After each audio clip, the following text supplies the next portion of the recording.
Corona महामारी को लेकर देश भर में लॉकडाउन जारी है। बिहार में भी मरीजों की संख्या में लगातार इजाफा हो रहा है। ऐसे में सावधानी ही इस बीमारी से बचाव का एकमात्र उपाय है। इस बारे में एनएमसीएच पटना के सहायक प्रोफेसर सह जिले के प्रसिद्ध फिजिशियन डॉक्टर गिरिजेश कुमार ने बताया कि जब तक इस बीमारी से बचाव का वैक्सीन नहीं तैयार हो जाता है, तब तक सोशल डिस्टेंसिंग ही इसका एकमात्र बचाव है। इन्होंने कहा कि ये सभी सुरक्षात्मक उपायों को दैनिक जीवन का हिस्सा बनाना होगा। डॉक्टर कुमार ने एक और महत्वपूर्ण सलाह देते हुए कहा कि बंद स्पेस में इसके संक्रमण का खतरा अधिक होता है तथा खुले एवं हवादार जगहों पर यह कम तेजी से फैलता है। इन्होंने लोगों से अपना इम्यूनिटी सिस्टम मजबूत करने की सलाह देते हुए इसके कुछ महत्वपूर्ण टिप्स भी साझा किया है। आइए सुनते हैं पूरी बात जो आपके बहुत काम की है। कोरोना तो एक पैंडेमिक हो गया है, मतलब पूरे दुनिया में छा गया है और कितनी मौतें हुई हैं और कितने लोग इससे प्रभावित हुए हैं, ये सब आप लोग टीवी पर देख ही रहे हैं। और सचमुच ये भयावह स्थिति हो गई है हम लोगों के जीवन में। तो ये इस तरह का भयावहता पहली बार एक बीमारी के बारे में आई है, तो हम लोगों को तो इसको ध्यान में रखना ही पड़ेगा। इसके लिए हम लोगों को सावधान होना पड़ेगा और इसके बारे में जानकारी भी चाहिए, तभी बचाव हो सकता है। तो सबसे पहले तो ये बात है कि ये एक बहुत ही खतरनाक बीमारी इस मामले में है कि ये बहुत तेज़ी में फैलता है। जैसे और सब बीमारियां हैं, तो अगर उसमें एक आदमी इन्फेक्टेड है तो 2 आदमी 3 आदमी जो साथ में है वो हो सकता है, लेकिन ये तो पूरा का पूरा, जैसे एक घर में अगर हुआ और उसके मेंबर अगर 30 हैं तो 30 के 30 हो जाते हैं, इफेक्टेड हो जा रहे हैं। तो इसका मतलब है कि इसका प्रसार जो होता है वो बहुत तेज़ी में होता है। इस बात का ध्यान रखना है।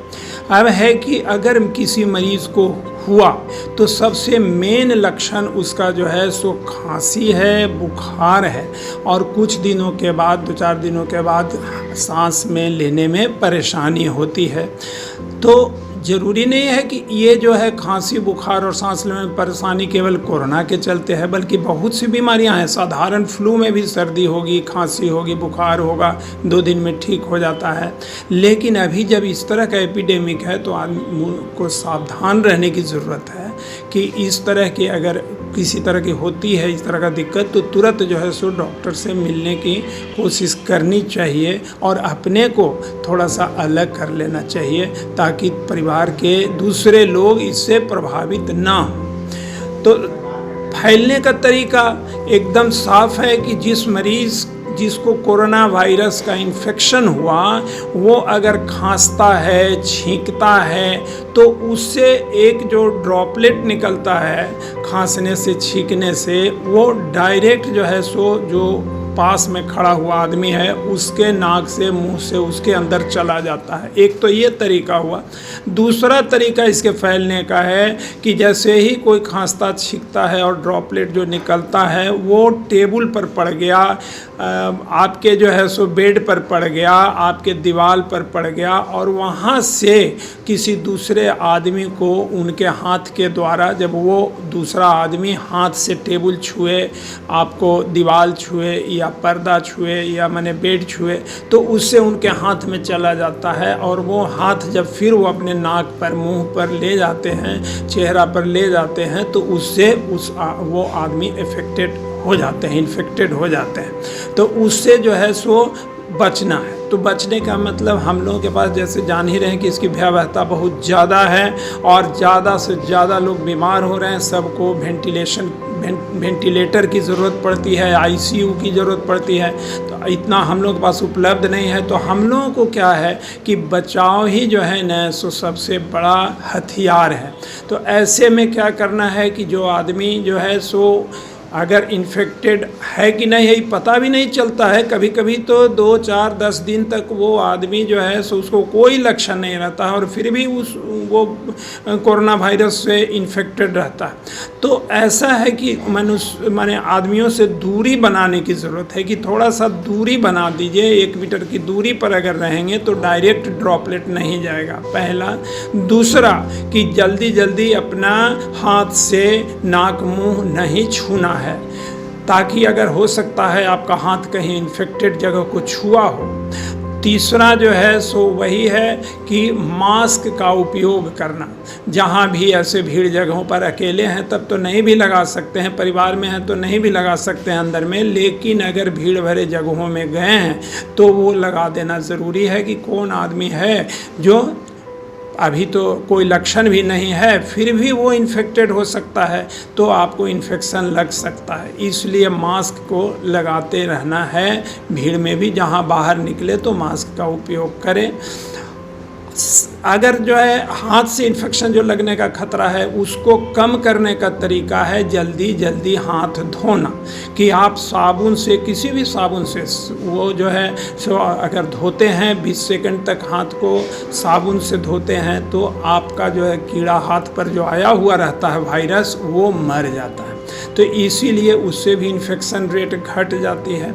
सैनिटाइज़र का उपयोग भी करना चाहिए कि मान लीजिए कहीं से छुए हुए हैं, कोई आदमी से है और टेबल है, बेड है, कहीं भी से हाथ लगता है, अगर उसमें थोड़ा फ्रीक्वेंटली सैनिटाइज़र का उपयोग करते हैं तो उससे भी कीड़ा मर जाता है। ये चीज़ भी देखा गया कि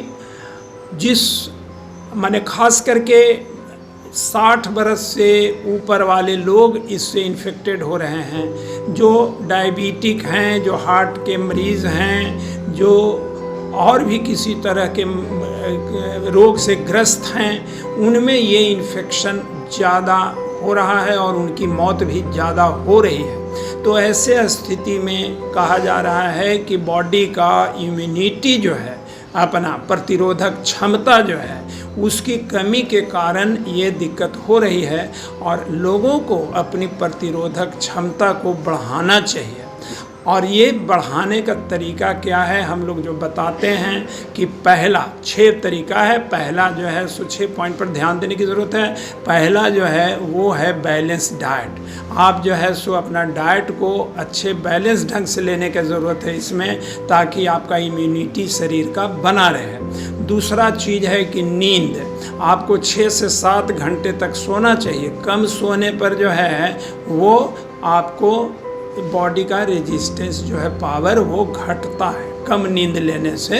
कोई आदमी जैसे नींद कम लिया तो देखिएगा कि उसकी इम्यूनिटी जो है कम हो जाती है। तीसरा है कुछ विटामिन्स, जैसे विटामिन सी हुआ, विटामिन ए हुआ, ये सब जो है फल में मिलता है, हरी सब्जी में भी मिलता है और साइट्रस फ्रूट में मिलता है। ये सब चीज़ जो है लेना चाहिए ताकि बॉडी में विटामिन की कमी ना हो।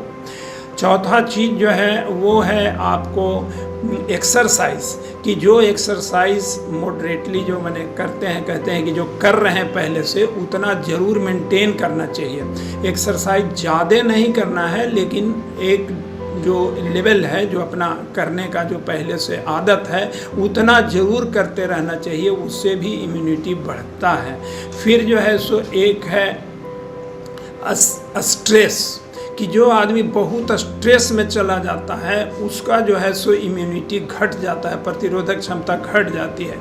इसलिए स्ट्रेस को भी अवॉइड करना चाहिए और उसके लिए अपना अपना इंडिविजुअल जो तरीका है कि जैसे योगासन करना, मेडिटेशन करना, अच्छी अच्छी किताबें पढ़ना, संगीत सुनना, पूजा करना, ये सब स्ट्रेस को कम करने का अपना अपना इंडिविजुअल तरीका है, जिसमें जिसको मन लगे वो चीज़ इसको करना चाहिए, ताकि जो है सो टेंशन और स्ट्रेस कम हो जाए और आपका इम्यूनिटी जो नेचुरल इम्यूनिटी जो है वो बरकरार रहे। और बताना चाहेंगे इसमें कि देखने में जो आ रहा है वो यही आ रहा है कि कोरोना का जो इन्फेक्शन हो रहा है वो क्लोज्ड स्पेसेस में ज़्यादा हो रहा है, जहाँ वेंटिलेशन की कमी है और एक बिल्कुल क्लोज्ड, जैसे कि आप देख रहे हैं कि जैसे हवाई जहाज़ में क्लोज्ड स्पेस है तो बहुत लोगों का उसमें इन्फेक्शन हुआ। उससे उतरने के बाद एक एसी क्लोज्ड टैक्सी में लोग सवार हुए तो उससे जो है सो ड्राइवर को हो गया, अगर ड्राइवर को है तो उसमें जो बैठे हुए पैसेंजर उनको हो गया। तो ये क्लोज्ड स्पेस का जो है और भी कई एग्जाम्पल दे सकते हैं इसमें, जैसे कि मरकज़ का इतना ज़्यादा 50 to 60% जो है सो लोग इन्फेक्टेड हुए, इसलिए कि वो एक क्लोज्ड स्पेस में मीटिंग कर रहे थे जहाँ पर के वेंटिलेशन कम था। वही देखिए कि अगर माने 1 लाख आदमी भी बस स्टैंड पर आ गए दिल्ली में, तो उसमें जो है सो उतना ज़्यादा पॉजिटिव केसेस नहीं मिला। तो और भी देखा जा रहा है कि जहाँ पर वेंटिलेशन है वहाँ पे कम है, और जहाँ बंद जैसे ऑफिस एसी है और उसमें मीटिंग अगर हो रही है तो 10, 15, 20 आदमी अगर बैठे हुए हैं तो उसमें अगर एक आदमी भी इन्फेक्टेड है तो पूरे रूम को इन्फेक्ट कर देता है और उसमें वायरस ज़्यादा देर तक ठहरता है, इसलिए उसमें इन्फेक्शन का चांसेस ज़्यादा है। इसलिए कोशिश करना है कि वेंटिलेशन पूरा हो, तभी रूम में जो है मीटिंग वगैरह मैंने कई लोगों को बैठा करके किया जा सकता है। कहे कि ऑफिस में भी कई बार हुआ, हॉस्पिटल में हो रहा है।